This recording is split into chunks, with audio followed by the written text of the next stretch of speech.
Welcome to the deep dive.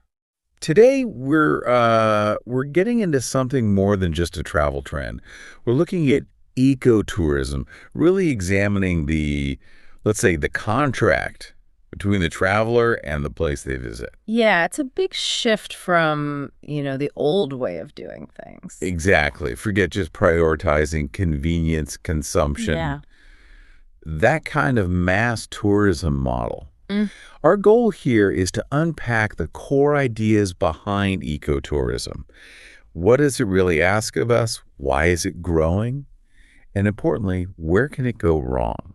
It's definitely an urgent conversation because ecotourism, the way our sources define it, it's not just about going somewhere pretty. Right. It sets a high bar. It's got this dual focus, fundamentally. One, protect the environment you're visiting, Yeah. and two, make sure you're directly supporting the local communities there. So it's travel with a purpose, you could say, not just a destination. I like that framing, travel with a purpose. It Yeah. immediately tells you this isn't just passive relaxation.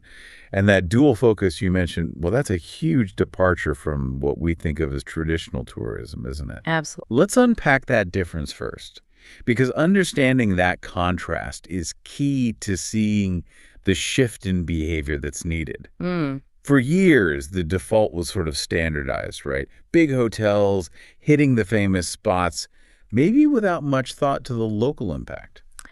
Yeah, ease of access was often the main thing. And Yeah. that traditional model, it often treats the destination like it'll always be there no matter what. Hmm. And the local people, often just seen as, well, service providers, ecotourism pushes back against that idea entirely. Oh, so. It actively encourages you, the traveler, to experience nature responsibly. And that means real changes, tangible shifts, both in the kind of places you stay and how you act. It's more like an investment in the place's future health. Okay, so let's get practical. It's Yeah. easy to say be responsible, but what does that actually look like when you're there? Our sources give some specifics, like instead of that massive resort, Right. you might be in an eco lodge. Right. And the Eco Lodge itself is a great example of the whole philosophy. Our source mentions one powered by solar energy, for instance. Hmm. Now, that's not just a label. It has real consequences for the traveler. It might mean, being more mindful of water use, maybe not having round-the-clock air conditioning, a smaller footprint overall. So you're actually accepting certain limits. Exactly. You accept maybe a bit less convenience, but the trade-off is a lighter impact on the environment. That makes the difference feel very real, very immediate. You're making a choice. Yeah. But it does raise a question, doesn't it? If the comfort level is potentially lower than some big international chain, Hmm. is ecotourism just sort of dressing up the difficulty and cost of being sustainable and putting it on the traveler? That's a really fair point. And look, the answer is it shouldn't be if it's done right. The shift isn't meant to be about hardship. It's about responsible engagement. Okay, engage. Yeah, the sources really emphasize that. You're moving from just being a consumer to being like a thoughtful guest. So, for example, instead of just wandering off wherever, which could damage, say, coral reefs or bird nesting sites. Right, accidentally causing harm. Precisely. You might participate in guided tours. And these are tours specifically set up to respect wildlife, often led by local experts. It helps ensure that your curiosity doesn't end up harming the very thing you came to see. So that structure of the guided tour, maybe these slightly different facilities at the lodge, it reinforces this core idea. You're a guest, and you need to act responsibly. It's a mindset change, really. Responsibility isn't just a slogan. It's built into how things operate. And that operational reality, it's actually driving significant growth globally. What's really interesting is that this isn't just happening in a few maybe wealthy niche spots. It's taking root in places that are heavily reliant on tourism money, but also really vulnerable to environmental damage. That's a perfect transition to the global picture and those dual benefits you mentioned earlier. This is where the economic case for ecotourism starts to look quite compelling. The Mm. data we looked at highlights really rapid growth in three quite different countries: Costa Rica, Nepal, and Kenya. Mm. That's quite a range. Rainforests, mountains, savannas.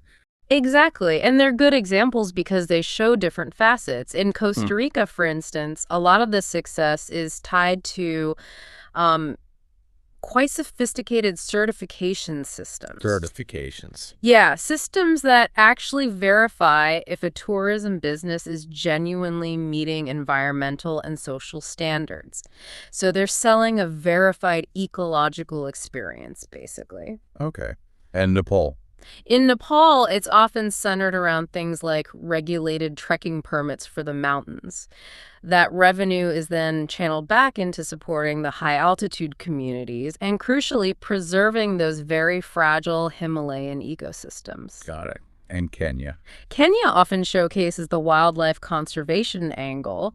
Your ecotourism spending might directly fund private or community-run conservancies. So paying for rangers, anti-poaching efforts. Precisely, maintaining those large protected areas for wildlife. So the tourist dollar has a very direct conservation link. So connecting these places, Costa Rica, Nepal, Kenya, are these two main benefits that seem to make the model work. Pillar one, as you said, is environmental. Correct. The sources confirm this kind of travel actively helps protect specific ecosystems. Whether that's funding forest preservation or protecting animal populations, it's tangible protection. And pillar two, the socioeconomic side. This feels critical. It is. It's about direct positive impact for local people. Yeah. Creating jobs, and not just, basic service jobs, but often more specialized roles. Wildlife guides, conservation managers, people running those eco lodges. Right. Higher value jobs. If you step back and look at the whole picture, this is where it clicks. It directly links economic well-being to conservation success. Think about it. If local people can earn significantly more from a healthy, intact forest that tourists want to see than they could by cutting it down for timber or cattle grazing, well, their whole incentive structure changes. You become the protectors. They become the most motivated stewards of that environment. Yeah. Because the success of their business literally depends on keeping that natural asset healthy. Don't destroy the product, basically. Yeah. That flip in incentives making the living thing worth far more than the dead thing. That feels like the key to making it sustainable, not just a nice idea, but. Yeah. And there's always a but, isn't there? Even with this seemingly great structure, the sources bring up a really important, kind of sobering warning. Yes, this brings us back to that tension. Can something designed for good still cause harm? And the critics definitely warn that, yes, it can. The message is clear. If this powerful economic engine, ecotourism, is not managed carefully, Right. the sheer number of visitors or maybe weak regulations can still overwhelm and damage the very environment it's supposed to protect. So it's like a warning against its own success almost. If a small community lodge gets too popular, expands too fast. Or if too many tours focus on one specific, maybe rare animal, putting stress on it. Then the ecological cost starts to outweigh the conservation benefit. It cancels itself out.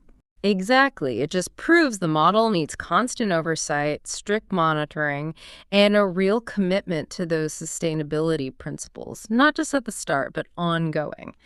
And this, interestingly, brings the focus right back onto the individual traveler, because you, the traveler, are maybe the hardest variable to manage in all this.